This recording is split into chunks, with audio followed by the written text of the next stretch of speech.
ក្នុងចម្ពោះទ្វីបនេះព្រះសម្មាសម្ពុទ្ធគ្រប់ព្រះអង្គទ្រង់ត្រាស់សម្ដែងថា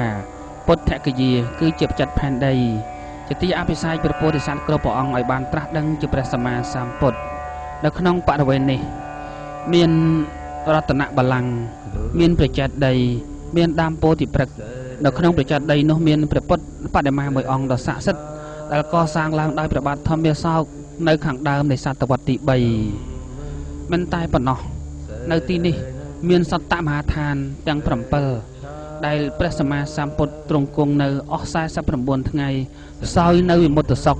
ហើយបានត្រាស់ដឹងអនុត្តរសម្មាសម្ពោធិញ្ញាណមានប្រាជ្ញារោគទីបំផុតគ្មានព្រះអង្គប្រសើរជាងសត្វលោកហើយបាននាំយកនៅព្រះធម៌ទាំងនោះមកសម្ដែងដល់យើងទាំងអស់គ្នាឲ្យបានដឹងបានឮដើម្បីនឹងប្រតិបត្តិតាមនៅពុទ្ធមេគាដ៏ឧត្តម